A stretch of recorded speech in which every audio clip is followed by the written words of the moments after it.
انہوں نے کیا صرف یہ تھا کہ جس نظام پر ان کو اختیار تھا کائناتی نظام سے ہم آہنگ کر دیا، کائناتی نظام کے مطابق کر دیا۔ اور جب کائناتی نظام جو کہ فطرت کا نظام ہے، جو کہ اقامت دین ہے، اس کے مطابق جب نظام اس سے ہم آہنگ ہو جائے تو اسی کو پھر کہتے ہیں اللہ کی رحمت، جس سے آج امریکہ محروم ہے، اللہ کی نصرت جس سے آج پاکستان محروم ہے۔ جب کائناتی نظام سے، تو اللہ تعالیٰ صرف یہی نہیں کرتا کہ آپ نماز پڑھتے ہیں تو نماز کا اہتمام کون کرواتا ہے؟ کون اطلاع دیتا ہے کہ نماز مغرب کا وقت ہو گیا ہے؟ آپ کہیں گے مؤذن اطلاع دے گا۔ مؤذن کیا اطلاع کرتا ہے؟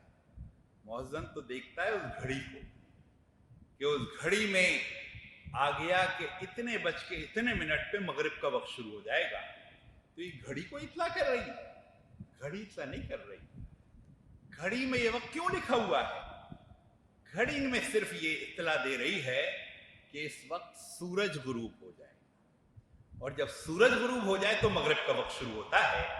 آپ کی مغرب کا اہتمام کون کرتا ہے؟ سورج۔ اور سورج کو کس نے حکم دیا ہے کہ ایک سیکنڈ ادھر ادھر نہیں ہونا ہے؟ اگر تم کبھی 5 منٹ پہلے غروب ہو جاؤ اور 5 منٹ بعد غروب ہو تو ان بندگان مومن کی تو مغرب کی نماز خراب ہو جائے گی۔ اس لیے وقت کی پابندی، دائمی گھڑیاں اور جنتریاں بنی ہوئی ہیں کہ آج 2022 میں سورج آج کے دن کس وقت غروب ہوگا اور 2025 میں کس وقت غروب ہوگا، آج بھی حساب آپ کے پاس موجود ہے۔ ہماری ساری نمازیں ان کا اہتمام سورج کرتا ہے۔ فجر سورج کے وقت سے وابستہ ہے، ظہر سورج کی چال سے وابستہ ہے، عصر سورج جب زوال کراس کر جاتا ہے اور ایک خاص فاصلہ غروب کی طرف طے کرے تو عصر کا وقت شروع ہو گیا، اور جب غروب ہو جائے سورج تو عصر ختم، مغرب کا وقت شروع، اور جب شفق کی سرخی وہ جب تک نظر آئے تو مغرب کا وقت ہے، اور وہ بھی سورج کی باقیات روشنی ہے، جب وہ بھی غائب ہو جائے تو عشاء کا وقت شروع، اور عشاء کا وقت کب تک رہے گا؟ جب تک سحر، اور سحر طلوع ہونے کا تعلق وہ بھی سورج سے ہے۔ 5 کی 5 نمازوں کا اہتمام سورج کرتا ہے۔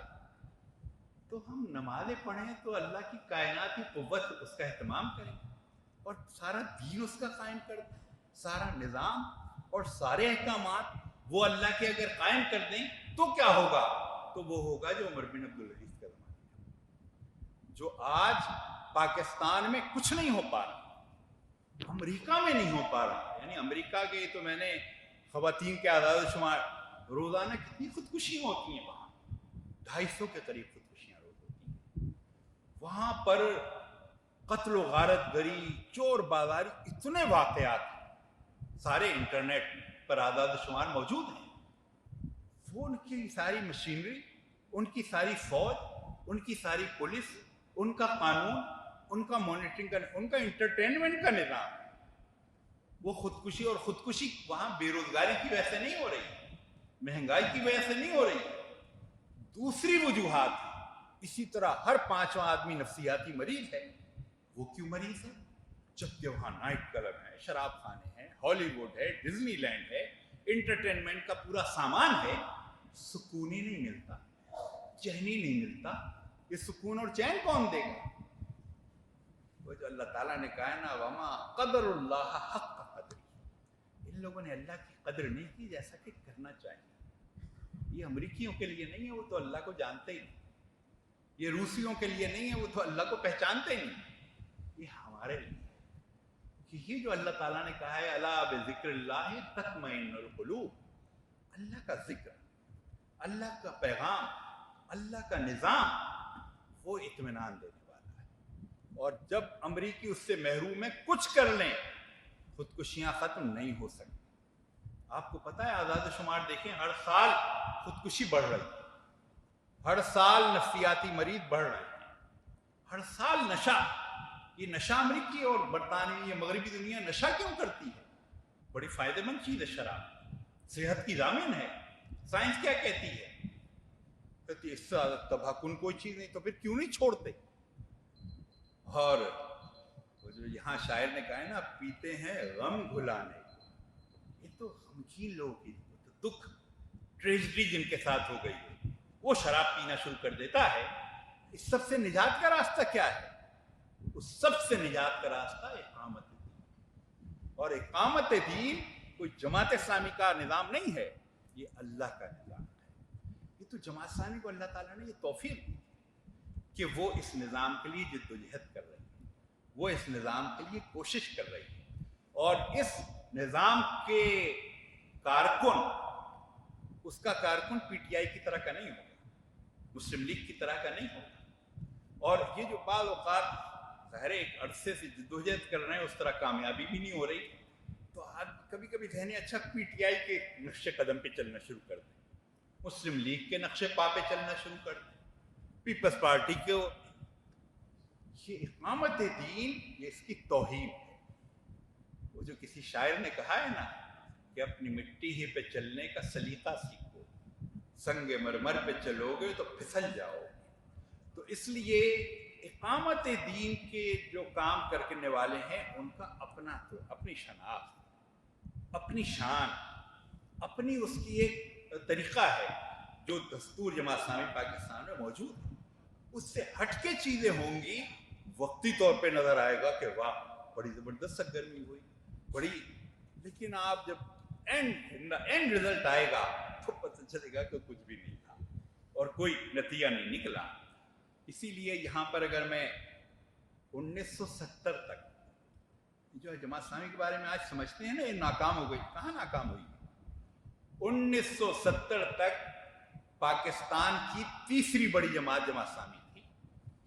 یہاں لاہور میں 35,000 40,000 یہ سب ووٹ جماعت اسلامی نے لیے تھے، اور اس وقت کیا بڑا ہم کوئی مولانا مودودی کیا بڑی مذہبیت تقریر کرتے تھے، سیدھی سادی فلسفہ اسلام کو بیان کرتے تھے، دھیمے دھیمے تقریر کرتے تھے۔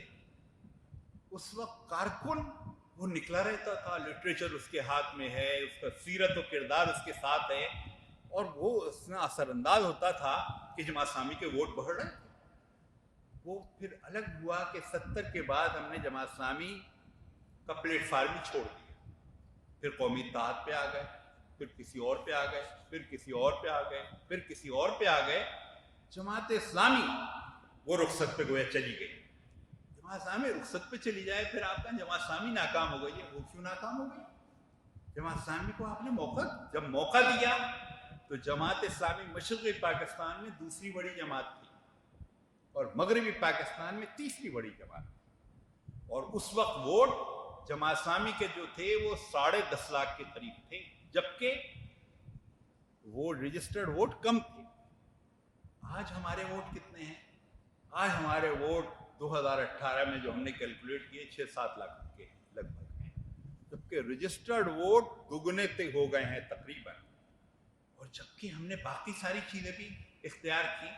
تو اس لیے یہ ہے اقامت دین کا کام کرنے والے، ان کا پورا طریقہ کار، ان کا پورا راستہ، وہ اگر آنکھیں پھاڑ پھاڑ کر کبھی ادھر دیکھ رہے ہوں، کبھی ادھر دیکھ رہے ہوں، کبھی پیپلز پارٹی، کبھی مسلم لیگ، تو میں ذرا ایک سخت لفظ استعمال کروں، اللہ تعالیٰ کا دین ہے یہ، اس کا کام کرنے والے وہ ادھر ادھر نظریں لگا رہے ہوں، اللہ کو بھی غیرت آتی ہو کہ یہ لوگ میرے مددگار، یا ایھا الذین آمنوا کونوا انصار اللہ، اور یہ ادھر ادھر نظریں لگاتے ہیں، مانگے تانگے کی سیاست کرنا چاہتے ہیں، اللہ تعالیٰ پھر جو کچھ ہے اس کو بھی چھین لے۔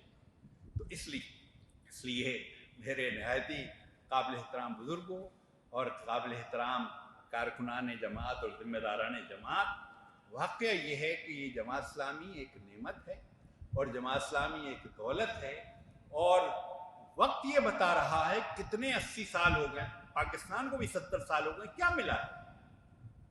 تھوڑے سے وقت میں ہمیں کراچی میں موقع ملا، کچھ کر دیا۔ آج جو کراچی میں جو کمپین چل رہی ہے اس کی بنیاد کیا ہے؟ اس کی بنیاد ہے نعمت اللہ خان صاحب مرحوم، ان کا حوالہ ہے کہ ہم اگر آئے تو ہم یہ کر دیں گے جو نعمت صاحب نے کیا، ویسا کراچی بنا دیں گے جو نعمت صاحب نے بنایا، اور اس پر اتفاق ہے سب کو کہ نعمت صاحب نے کام تو بڑا زبردست کیا تھا۔